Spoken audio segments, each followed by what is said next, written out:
होता है, अंततः वो आनंद ही आनंद को प्राप्त करता है। तो जड़ भरत जी राजा रहुगन को ज्ञान देने लगे। कहे मैं मरता नहीं हूं और ना ही इस शरीर को मैं अपना मानता हूं, इस शरीर को अपना नहीं मानता हूं। तो अभी मैं चर्चा कर रही थी, जब अपने ध्यान का संबंध ठाकुर जी से हम कर देते हैं तो शरीर पर होने वाले आघात प्रतिघात से हम मुक्त हो जाते हैं। शरीर पर होने वाली पीड़ा मन बुद्धि को स्पर्श करके अंतरंग में नहीं जाती। राजा रहुगन ने कहा मैं इस बात को नहीं मानता।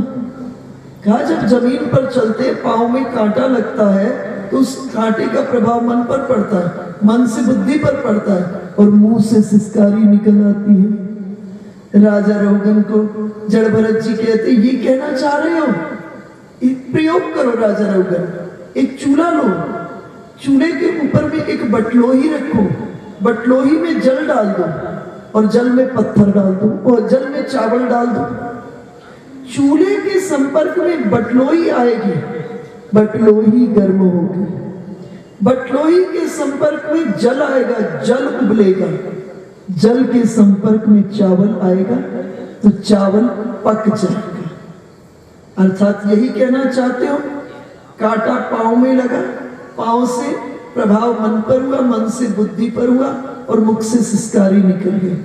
कह राजा रहुगन दोबारा इस प्रयोग को दोहराओ, एक चूल्हा लो, चूल्हे पर बटलोही रखो, बटलोही में जल डालो, अब चावल की जगह पत्थर डाल दो, चावल की जगह पत्थर डाल दो। चूल्हे के संपर्क में बटलोही आएगी, बटलोही गर्म होगी, बटलोही के संपर्क में जल आएगा, जल उबलेगा और जल के संपर्क में जो पत्थर होगा उस पर कोई प्रभाव नहीं पड़ेगा। अर्थात जिस जीव ने साधना के माध्यम से अपनी आत्मा को इतना बलिष्ठ कर लिया है, उसके शरीर पर होने वाले आघात प्रतिघात उसके मन बुद्धि को स्पर्श करके भीतर में नहीं प्रवेश करते। इसको मैंने अपने जीवन में अनुभव किया। हमारे सिरसा आश्रम के सामने में एक नामधारी सिख रहते थे और उनका मुझसे बड़ा स्नेहिल संबंध था। अब तो शरीर नहीं रहा उनका, दूर गांव में रहते थे, बेटा उनका आश्रम के सामने में रहते थे। उन्होंने जब भी गांव से सिरसा आना होता था वो पहले फोन करके पूछते हमारे बारे में कि बीबी इधर ही है, पंजाबी बोलते थे कि हम वहां पर हैं। और जब उनको होता था प्लस माइनस आने वाले हैं, यही है, तो उन्हीं दिनों में वो आते और मेरे साथ बहुत सत्संग करते थे। इधर उनके बेटे को डेंगू बुखार हो गया और कंडीशन हो गई सीरियस। घर वाले उनको लुधियाना में सीएमसी हॉस्पिटल ले गए और अगली प्रातः काल वो मेरे पास आए, 11-12 बजे होंगे। बहुत देर तक सत्संग किए, कोई उनके मुख पर मैंने चिंता किसी प्रकार का कोई भाव नहीं देखा। मुझे ही संकोच हुआ, मैं अपनी बात करती हूँ, मुझे संकोच हुआ। मैंने पूछा बेटे क्या कोई समाचार आया? उन्होंने नपी तुली एक लाइन में जवाब दिया, पंजाबी में बोले बीबी ओदी वधी होएगी तो वापस आ जाएगा, उसका जीवन होगा तो वापस लौट आएगा। नपी तुली एक लाइन में जवाब दिया, सत्संग करके लौट गए। वो नहर में स्नान करते थे, नहर चले गए स्नान करने और इधर से 2 बजते बजते घर में चीख पुकार शुरू हो गई। मृत्यु हो गई बेटे की। मेरा नैतिक दायित्व बनता था, आश्रम के बिल्कुल सामने था, सांत्वना 2 शब्द भूमिका तो नहीं है सांत्वना की, लेकिन गए हम और जाकर थोड़ी देर घर में जो शेष लोग थे बातचीत हुई। बातचीत करके मैं आश्रम के मेन गेट पर खड़ी थी। वो बाबा जी स्नान करके लौटे और घर बिल्कुल सामने, रोने धोने की आवाज उनको सुन गई, लेकिन अपने घर नहीं गए। वो द्वार पर खड़े होकर बहुत देर तक सत्संग किए और बाद में अंत में कहे कि बीबी जीदा सी वो लेके चला गया, जिसका था वो लेकर के चला गया।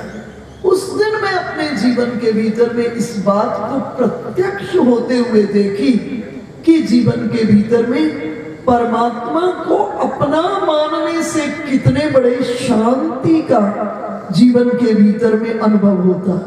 अगर इसको अपना मान रहे होते तो अन्यों की तरह से रो रहे होते, पीड़ित हो रहे होते, हो सकता है कितने दिन तक व्याकुल होते, लेकिन परमात्मा को अपना माने और बड़ी सहजता में बात को समेट लिए, कहे जिसका था वो अपने आप लेकर के चला गया। अर्थात जीवन के भीतर में उसके शरीर रूपी वृक्ष के ऊपर में कोई भी आघात प्रतिघात होता है वो उसे पीड़ित नहीं करता। तब राजा रहुगन ने जड़ भरत जी से पूछा, ये वृत्ति आए कैसे, ये वृत्ति कैसे आए? इतना सरल नहीं है। आपने देखा होगा, सबने अनुभव किया होगा, कुछ लोग ऐसे होते हैं, छोटी सी घटना होती है जीवन में से बड़ी जल्दी प्रभावित होते हैं। कुछ ऐसे होते हैं भयंकर से भयंकर, बचपन से लेकर अंत तक वैसी स्थिति में, ऐसे बहुत लोगों की जीवन को जानती हूँ, तकलीफ ही, लेकिन उनको कोई बहुत विशेष प्रभावित नहीं होते, मजे से उसको सोचते हैं फिल्म चल रही तो चलनी थी, अच्छा इसी जन्म में सब खत्म हो जाए, सहजता से उसे स्वीकार कर लेते हैं। तो रघुगन जी ने भी पूछा कि ये वृत्ति कैसे आएगी? जड़ भरत जी कहे, रघु गनय तत् तपसा न याति, न चेज्जया न निर्वपनाद गृहाद्वा, न छंदसा नैव जलाग्नि सूर्यो, बिना महत पाद रजोभिषेकम। ये वृत्ति कब आती है? जब आप महद चरणों में संतों का सानिध्य प्राप्त करते हैं, संतों के चरणों में बैठते हो, उनके पास रहते हो, सत्संग प्राप्त करते हो, तो ये वृत्ति स्वतः ही आ जाती है। इसको प्रयास नहीं करना पड़ता। अगर आप संतों का सानिध्य आपको प्राप्त हो जाएगा तो आप देखेंगे ये सब बड़ी बड़ी चीजों का घर के प्लेटफॉर्म पर रहकर प्रयास करोगे तो एड़ी चोटी का पसीना बहाना पड़ेगा, लेकिन वही संतों का संग मिल जाएगा तो सहज ही जीवन के भीतर में ये वृत्ति आ जाएगी। आपने नाम सुना होगा हमारे शरणानंद जी महाराज, मैं उनकी कई पुस्तकों का अध्ययन की। शरणानंद जी महाराज मात्र 14 वर्ष की आयु नेत्र ज्योति चली गई, और जैसे नेत्र ज्योति गई, प्रभु जिसको स्वीकार करना चाह रहे उसका मार्ग बनाए हुए, नेत्र ज्योति गई, उसी समय गांव के भीतर में संत आ गया। भूमि बिल्कुल तैयार थी, बिल्कुल तैयार। अब सोचो 14 वर्ष का बच्चा हो और उसकी आंख की ज्योति चली जाए, उसका तो पूरा जीवन खत्म। कितना वैराग्य, कितनी व्याकुलता। अर्थात भूमि बिल्कुल तैयार हो गई। उसी समय संत आए, सत्संग का प्रसाद मिल गया। व्याकुलता तो थी, परंतु ये जो प्रसाद मिला, ये प्रसाद इस व्याकुलता को प्रभु प्रेम के विरह में परिवर्तित कर दिए। और इधर से संत लोग जाने लगे, उन्होंने कहा मुझे भी लेकर चलो। संतों ने कहा अभी नहीं ले जाएंगे, अभी आपके पास माता पिता हैं, इनकी संरक्षण में आप रहे। और कुछ दैव योग ऐसा हुआ, माता पिता भी 1 बरस के भीतर में शरीर छोड़कर दोनों चले गए, परंतु स्वभाव इतना मृदुल, इतना सरल था। गांव वालों ने कहा आपको कहीं जाने की जरूरत नहीं है, ये आपकी अपार खेत संपत्ति हम बैंक में रख देंगे, सब व्यवस्था करेंगे, आपकी सब सेवा करेंगे। परंतु फिर उसी वक्त संत आगे वही, उसी वक्त आगे शरणानंद जी को कहे जो जैसे वहीं छोड़ दो।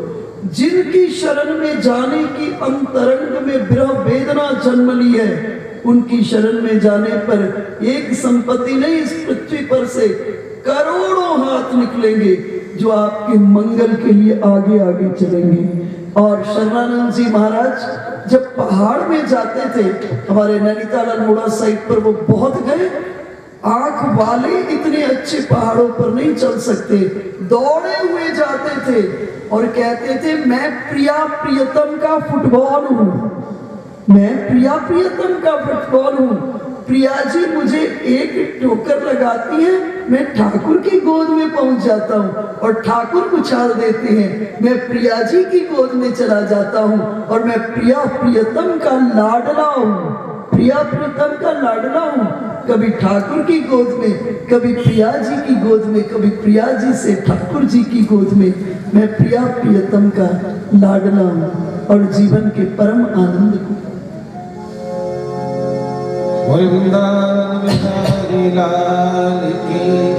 अपने को मानता है तो भोक्ता बनना ही पड़ेगा, कोई नहीं बचा सकता।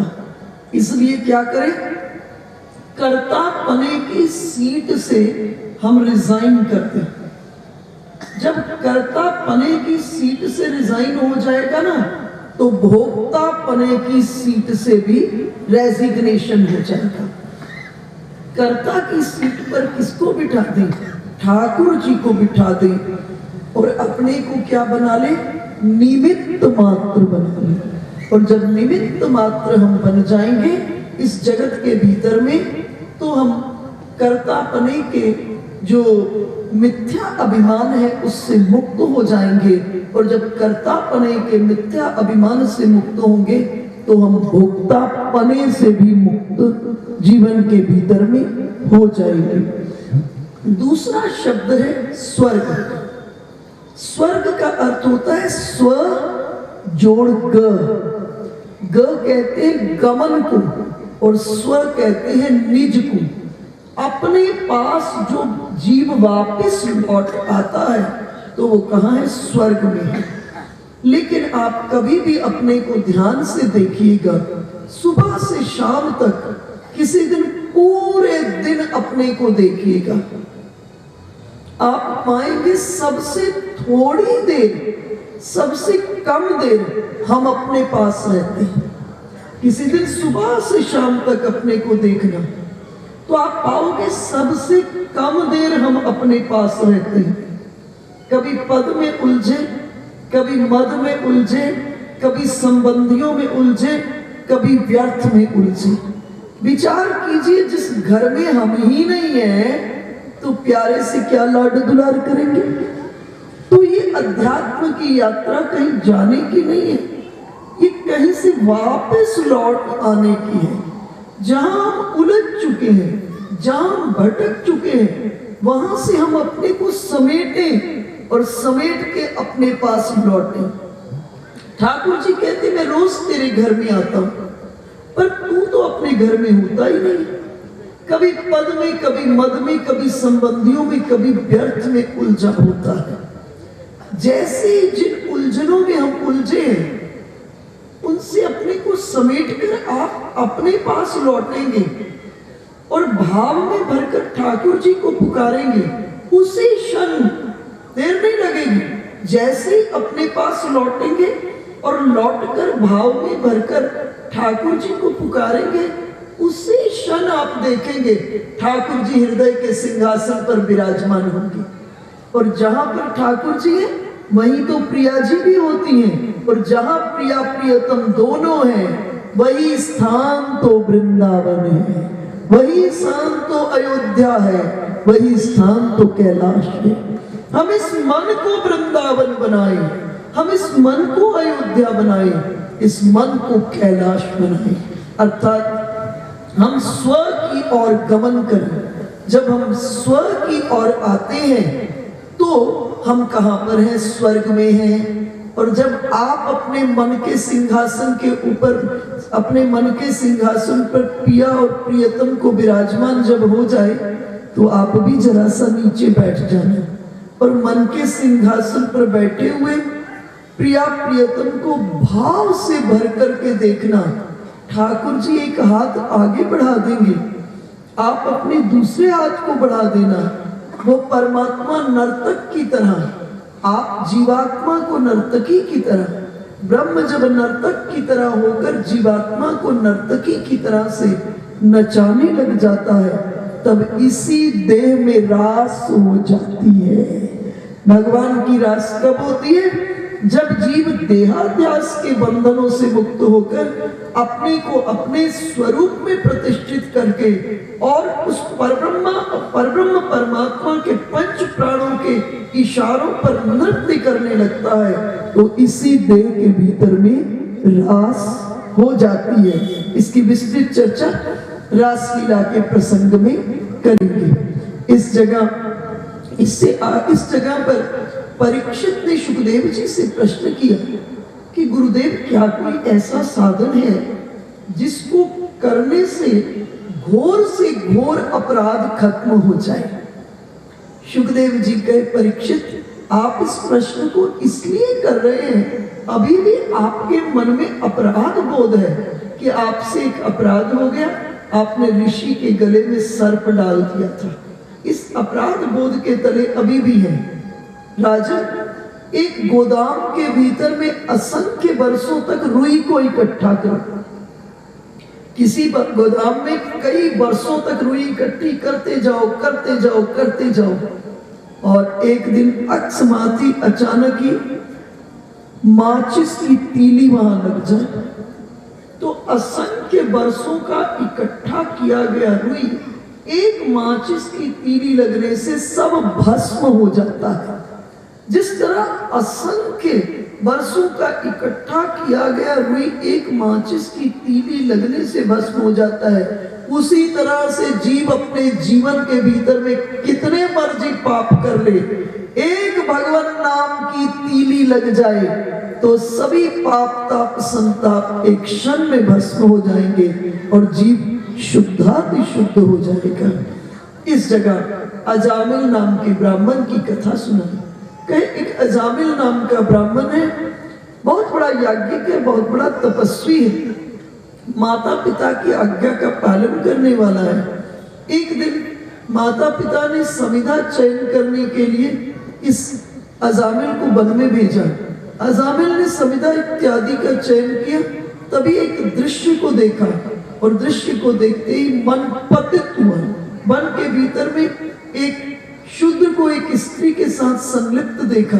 जब देखा, मन में काम जन्म लिया और अपनी ब्याता पत्नी को छोड़कर इसी के साथ रहने लगा। कालांतर में कुछ संतान भी हो गई। इधर गांव वालों ने अजामिल को गांव से बाहर निकाल दिया, दूसरे गांव में अजामिल रहने लगा। और एक दिन इस गांव के भीतर में साधु संत आए। साधु संतों ने गांव वालों से पूछा कि इस गांव में कोई ब्राह्मण का घर है? गांव वालों ने कहा, ब्राह्मण तो रहता है, लेकिन ब्राह्मणों उचित कर्म नहीं करते। साधुओं ने सोचा कुछ तो इसका कल्याण होना चाहिए। साधु पहुंचे इस अजामिल के घर में।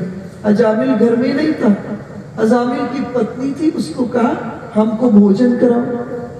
पत्नी ने सबको भोजन कराया।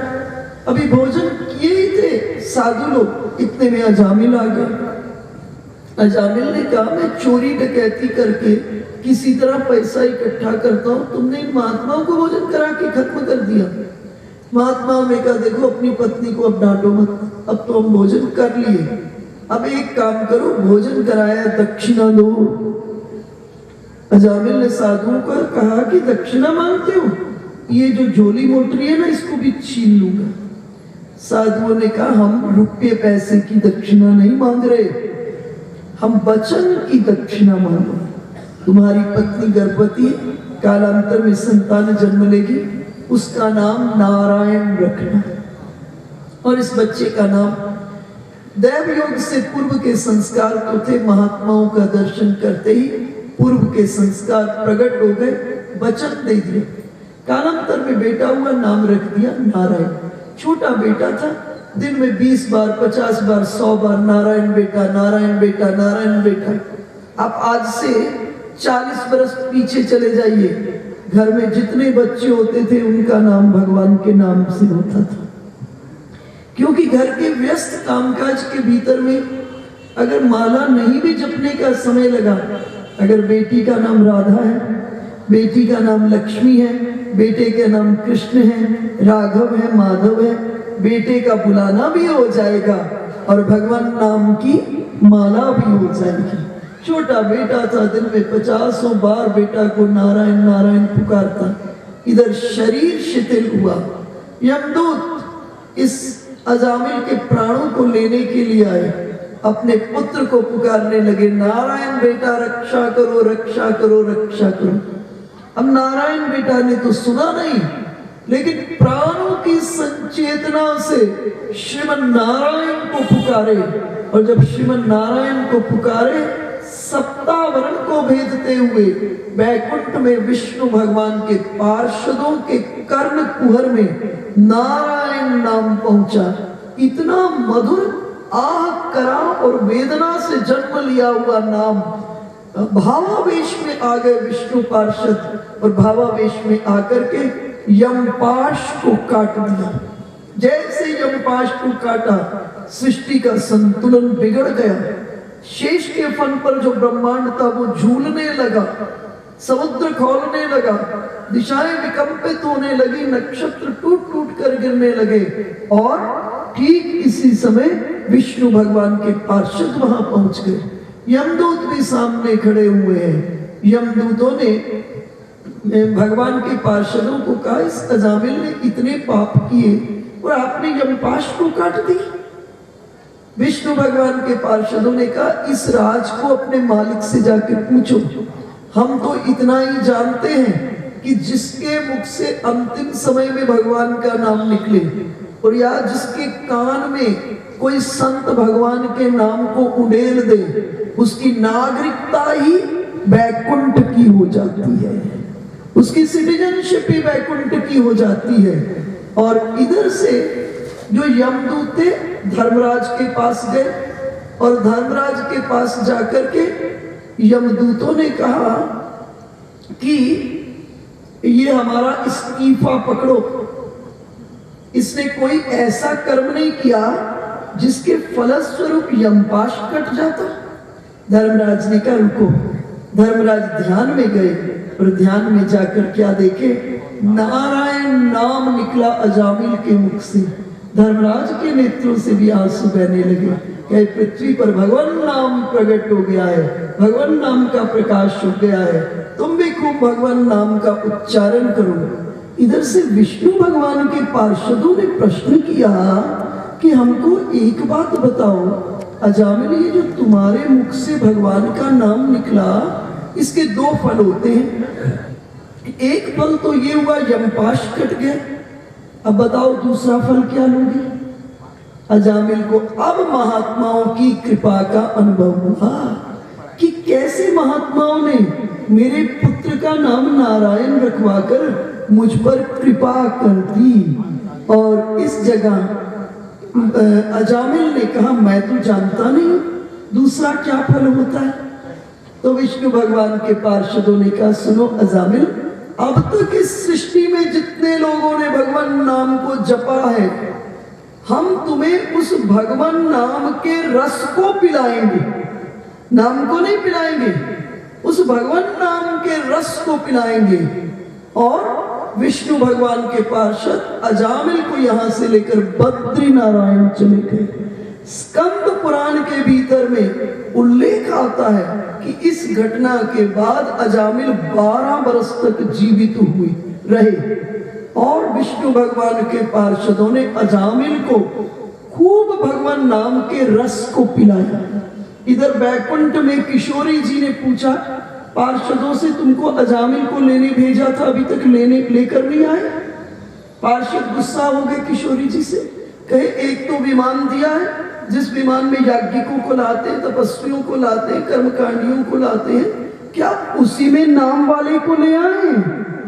पार्षदों ने कहा, नाम वाले को लेने के लिए किशोरी जी आपको स्वयं जाना पड़ेगा। ये भगवान के नाम की महिमा है। मैं रोज आपसे चर्चा करती हूँ, नाम में और नामी में भेद नहीं है। नाम के भीतर में नामी समाया हुआ है, और आप सब लोग इसको जीवन में अनुभव करते हो।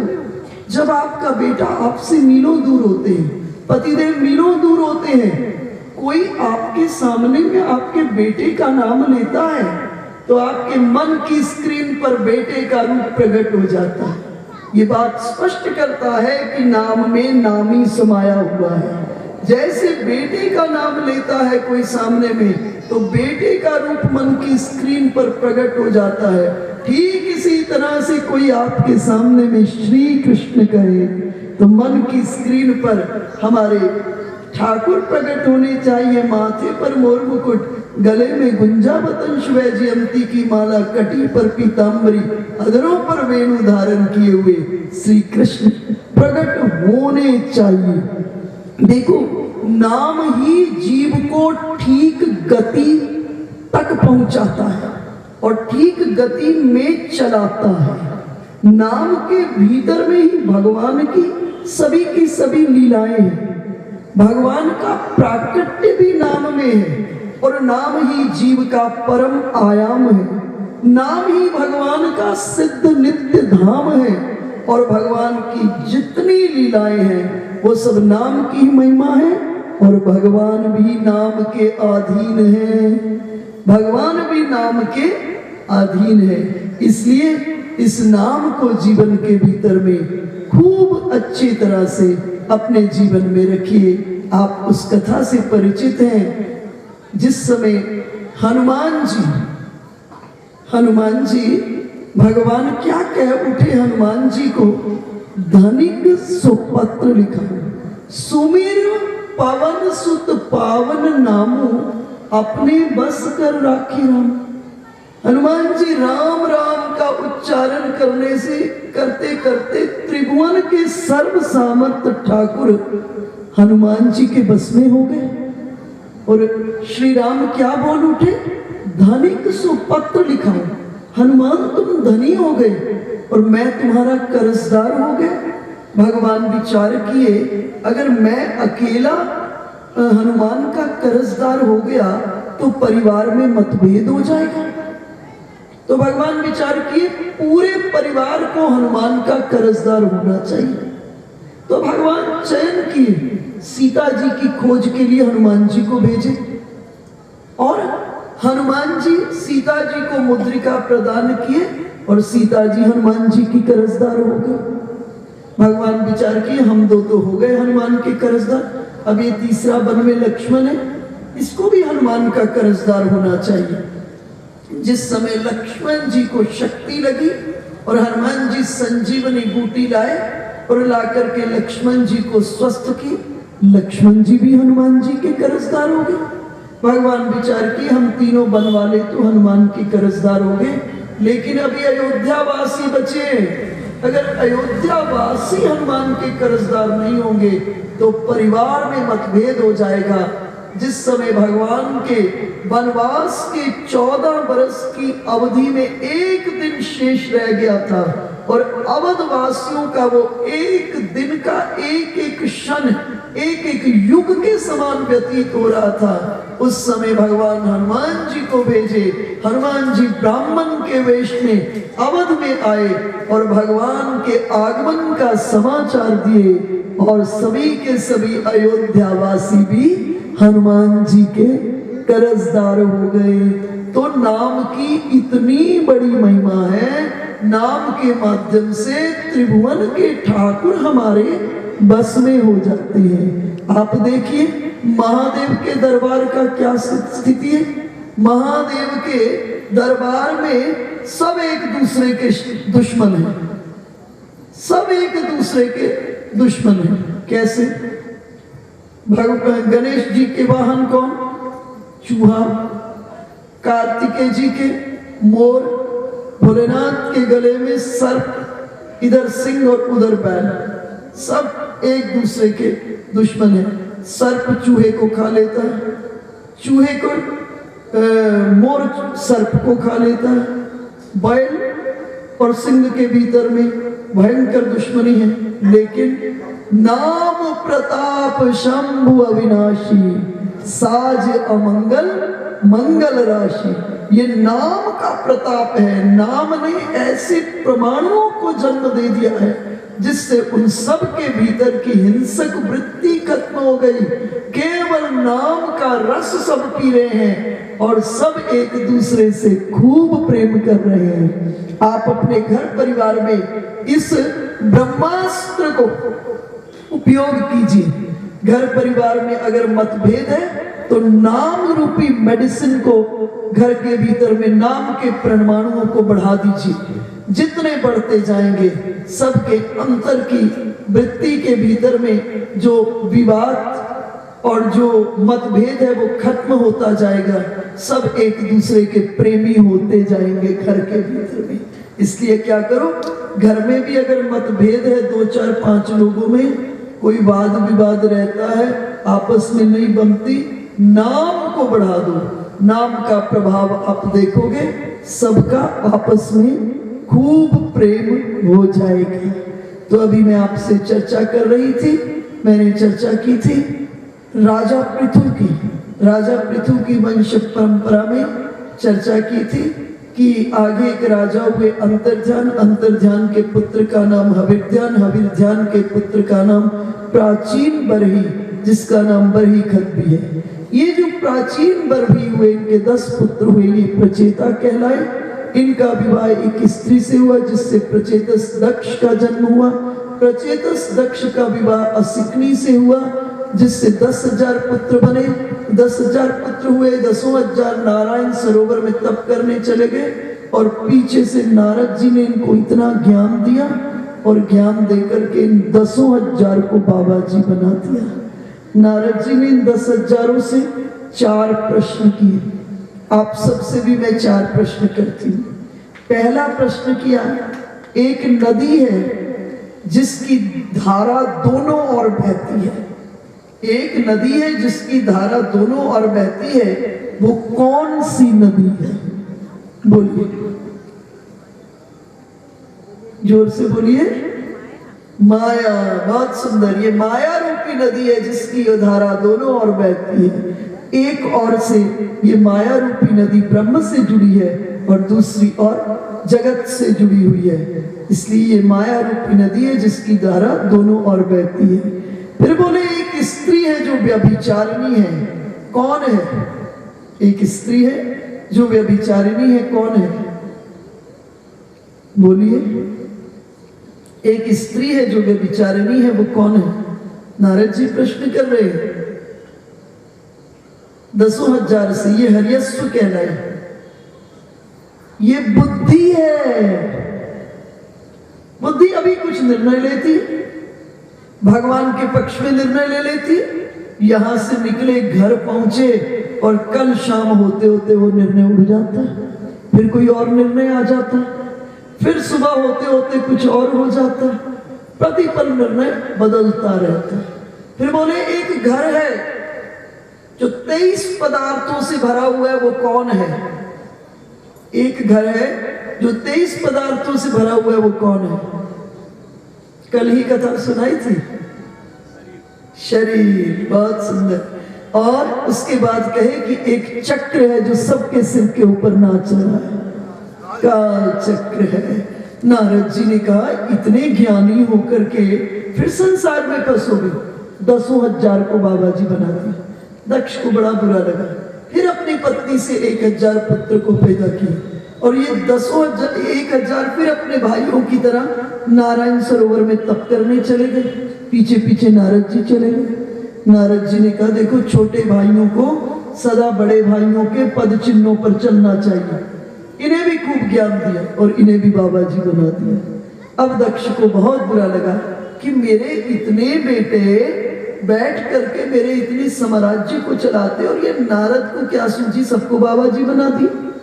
और दक्ष प्रजापति ने नारद जी को श्राप दे दिया कि आप कहीं भी ज्यादा देर नहीं टिकोगे, नहीं टिकोगे तो व्यर्थ में ज्ञान बांटोगे नहीं और बाबा जी किसी को नहीं बनाओगे।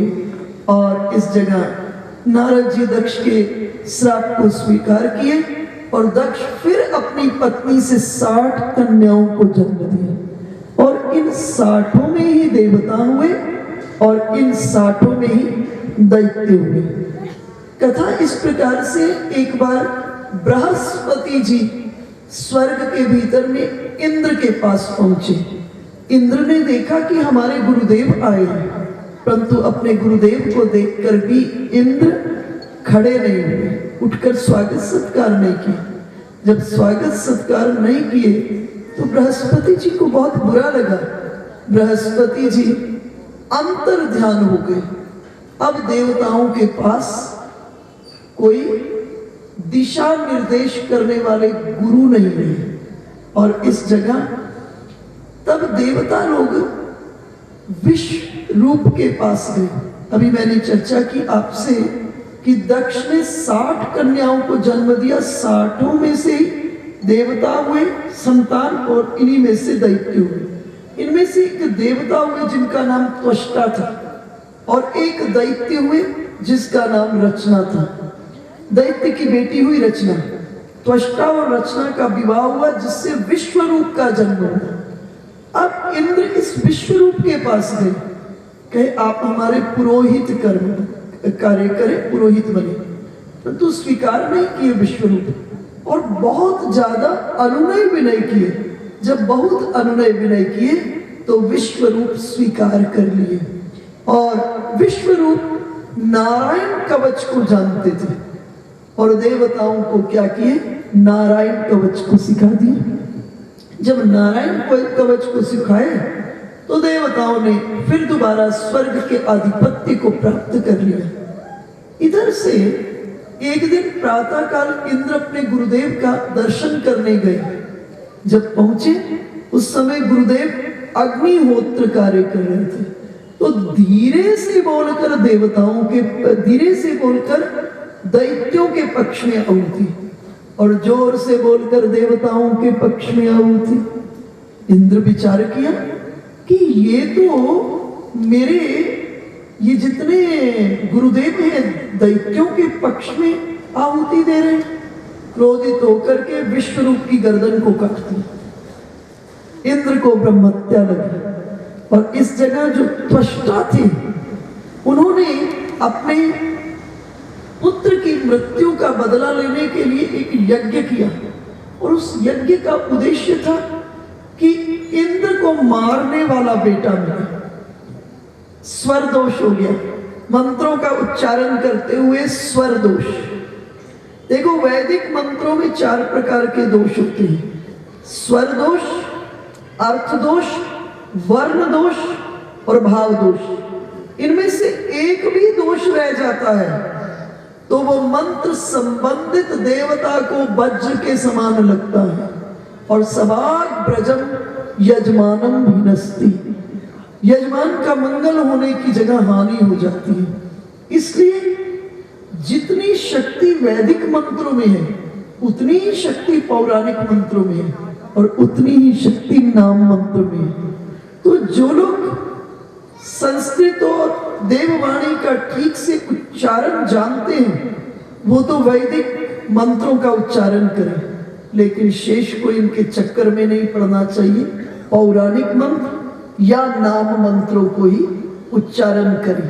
महामृत्युंजय मंत्र वैदिक मंत्र है, ओम नमः शिवाय पौराणिक मंत्र है और शिव शिव नाम मंत्र है। तो जितनी शक्ति महामृत्युंजय मंत्र में है उतनी ही शक्ति ओम नमः शिवाय में है और उतनी ही शक्ति शिव शिव में है। इसलिए महामृत्युंजय मंत्र जो वैदिक मंत्र है इसको जपने का सबको अधिकार नहीं है। अगर जरा सा भी स्वर दोष, वर्ण दोष, अर्थ दोष, भाव दोष हो गया, एक भी दोष रह गया तो लाभ होने की जगह हानि हो जाएगी। इससे आगे भागवत महापुराण में मनवंतरों की कथा है। मनवंतर का अर्थ होता है मनु के भोग का समय। एक मनु को भोग में जितना समय, एक मनु के भोग का जो पीरियड होता है उसे मनवंतर कहते हैं। प्रारंभ में स्वयंभू मनवंतर, स्वयंभू मनवंतर के बाद स्वरोचिष मनवंतर, स्वरोचिष मनवंतर में हरिवेदा ऋषि की पत्नी हरिणी के गर्भ से भगवान का अवतार हो रहा है। अवतार होकर भगवान ग्राह को मार करके गज का उद्धार करती है। उसके बाद उत्तम मनवंतर, रैवत मनवंतर, रैवत मनवंतर के बाद चाक्षुष मनवंतर। चाक्षुष मनवंतर में वैराज की पत्नी संभूति के गर्भ से भगवान अजित के रूप में प्रकट होते हैं। समुद्र मंथन करके देवताओं और दैत्यों दोनों के कार्य को पूर्ण करती है। कथा इस प्रकार से है, एक दिन दुर्वासा जी बैकुंठ गए और जब बैकुंठ से लौट रहे थे दुर्वासा जी, तो बैकुंठ में विष्णु भगवान ने दुर्वासा जी को अपनी कंठ की माला दे दी थी। दुर्वासा जी कंठमाला को धारण करके आ रहे थे, इधर मार्ग में इंद्र मिल गए। जब इंद्र को देखे तो दुर्वासा जी कंठमाल को उतारकर इंद्र को दे दी। अब इंद्र को सम्मान करना चाहिए, इंद्र सम्मान करने की जगह मद में होकर के इस कंठमाल को उतारकर ऐरावत के गले में डाल दिया और ऐरावत इसको सूंड में लपेटकर अपने पांव के नीचे रौंद दिया। दुर्वासा जी को बहुत बुरा लगा। दुर्वासा जी ने देवताओं को श्राप दे दिया, आप श्रीहीन हो जाओ। इधर दैत्यों को पता चला कि दुर्वासा जी ने श्राप दे दिया। दैत्यों ने स्वर्ग पर आक्रमण कर दिया, स्वर्ग का अधिपत्य दैत्यों को प्राप्त हो गया। इधर से देवता सभी के सभी व्याकुल होकर विष्णु भगवान की शरण में गए। विष्णु भगवान ने देवताओं को समझाया कि इस समय बल से काम नहीं चलेगा, क्योंकि बल में आपसे ज्यादा बली दैत्य हैं। इस समय बुद्धि से काम चलेगा। ऐसा करो दैत्यों, आप सब के सब देवताओं सब के सब दैत्यों के पास जाओ। इस जगह एक न्याय का वर्णन किए जिसका नाम है अहिमूषक न्याय। कहे इसका उपयोग करो और सभी के सभी देवता इकट्ठे होकर के दैत्यों के पास आए। कहे देखो नियमता तो हम भाई भाई हैं, क्योंकि पिता तो देवता और दैत्यों के एक ही हैं, महर्षि कश्यप। महर्षि कश्यप की एक पत्नी दिति है और एक पत्नी अदिति है। दिति की जितनी संतान है वो दैत्य कहलाए, अदिति की जितनी संतान है वो देवता कहलाए। एक पत्नी दनु है, दनु की जितनी संतान है वो दानव कहलाए। तो जाकर के देवताओं को कहे, दैत्यों को कहे देखो हैं तो हम भाई भाई, अब ये रोज का लड़ना झगड़ना हम छोड़ते हैं, ऐसा करते समुद्र मंथन करते, अमृत निकलेगा, सब पी लेंगे बराबर और सब अमर हो जाएंगे। बेचारे भोले भाले दैत्य देवताओं की बात में आ गए। आप अध्यात्म को ठीक से पढ़ेंगे ना हमारे ग्रंथों को, तो पाएंगे कि दैत्य बेचारे बड़े भोले हैं। देवता बड़े चालाक हैं, लेकिन दैत्य बड़े भोले हैं। और बात में आ गए, समुद्र मंथन की तैयारी की है। बड़ी दार्शनिक कथा है। ये संसार ही समुद्र है। इस संसार रूपी समुद्र में देवता और दैत्य ये दो वृत्तियां हैं, सत और असत वृत्ति। भाई महाभारत का युद्ध कभी हुआ होगा, लेकिन कभी ध्यान से देखिएगा हमारे भीतर में सत और असत प्रवृत्तियों के बीच में निरंतर युद्ध चलता है। तो मंथन करने के लिए मधानी भी तो चाहिए होगी। इतने बड़े समुद्र का मंथन करने के लिए मधानी किसको बनाए? मंदराचल पर्वत को। और यहाँ इस देह में मन मधानी का काम करेगा। मंदराचल को मधानी बनाए, वासुकी नाग को डोरी बनाए। वासुकी नाग को डोरी बनाए। चालाक थे देवता, दैत्यों को मुंह पकड़ा दिया, अपने पूंछ पकड़ समुद्र मंथन करने लगे। उसका गर्दन दबे, विष उगले, कई दैत्य घायल मर गए। और इस जगह मंदराचल डूबने लगा। भगवान का अवतार कछुए के रूप में हुआ। कछुए के रूप में भगवान प्रकट हुए, मंदराचल को पीठ पर धारण किए। इस संसार में भी हम आप जगत के कार्य करते हुए कभी कभी प्रतिकूल परिस्थितियां आ जाती हैं, कभी कभी मन घबराने लगते हैं। और ये मन मंदराचल का प्रतीक है। जैसे मंदराचल डूबने लगा तो भगवान का अवतार हुआ कच्छप के रूप में। कच्छप के रूप में भगवान प्रकट होकर मंदराचल को पीठ पर धारण किए। इस संसार में विपरीत परिस्थितियों में, प्रतिकूलताओं में हमारा मन भी घबराता है। जैसे उधर मंदराचल डूबने लगा, भगवान का अवतार हुआ, इसी तरह जब हमारे जीवन में विपरीत परिस्थितियां, प्रतिकूलता आती हैं, हमारे मन को भी आधार चाहिए। किसका आधार चाहिए? भगवान के नाम, भगवान के रूप, भगवान के गुण, भगवान की लीला, भगवान के महात्म का आधार चाहिए। देखो कभी कभी बड़ी विपत्ति परिस्थिति आ जाती है और उस विपरीत परिस्थिति में चारों तरफ कोई रास्ता नहीं नजर आता, तब भगवान के नाम के आधार को धारण कीजिए। आप धारण करेंगे, आप चमत्कार अनुभव करेंगे। पहली चमत्कार तो जैसे ही भगवान के नाम को धारण करेंगे, भगवान की लीला को, भगवान के किसी भी गुण और महात्म का चिंतन करने लगेंगे, पहला परिणाम क्या होगा? अंतरंग में शीतलता आ जाएगी। पहला परिणाम। देखो भगवान की लीला का क्या उद्देश्य है? क्यों भगवान को लीला करनी पड़ी? भगवान की लीला का एक ही उद्देश्य है कि हमारे भीतर में बसी हुई जो कामनाएं हैं, वासनाएं हैं, जो लोकाचार है, उसको खुरच खुरच कर बाहर निकाल दे और बदले में मंगल चैतन्य अनुभूतियों को भीतर भर दे। आप कभी हर की पैड़ी में गए होंगे, हरिद्वार में, वहां आपने देखा होगा जहां जल का तेज प्रवाह है वहां पर जंजीरें लगी हैं। क्यों लगी है? किस तेज प्रवाह में कोई डूबने लगे तो जंजीर को पकड़कर किनारे आ जाए। यही भगवान की लीला का उद्देश्य है। इस संसार में काम, क्रोध, लोभ, मोह, अहंकार के तेज प्रवाह में जब हम डूबने लगे तो भगवान की लीला रूपी जंजीर को पकड़ करके किनारे पर आ जाओ। और स्पष्ट कह दिया है, हरि स्मृति सर्व विपद विमोचनी। भगवान नहीं आकर जीव को विपत्ति से मुक्त करते। जो भगवान का नाम है, भगवान की स्मृति है, भगवान की लीला गुण धाम है, उसकी स्मृति से ही जीव विपत्ति से मुक्त हो जाता है। और इस जगह मन मंदराचल, और मंदराचल जब डूबने लगा तो भगवान का अवतार कच्छप के रूप में हुआ। भगवान प्रकट होकर मंदराचल को पीठ पर धारण किए और इसके बाद फिर भगवान का एक अवतार अजित के रूप में हुआ। अजित के रूप में भगवान प्रकट हुए और अब वासुकी नाग की पूंछ और मुख दोनों को पकड़कर भगवान मंथन करने लगे। जब मंथन हुआ सबसे पहले विष निकला, भगवान शंकर को दे दिया। समुद्र मंथन फिर दोबारा हुआ, चंद्रमा निकला, भगवान शंकर को दे दिया। फिर समुद्र मंथन हुआ, कामधेनु नाम की गाय निकली, ऋषियों को दे दी। फिर समुद्र मंथन हुआ, उच्चैश्रवा नाम का घोड़ा निकला, राजा बलि को दे दिया। फिर समुद्र मंथन हुआ, ऐरावत नाम का हाथी निकला, इंद्र को दे दिया।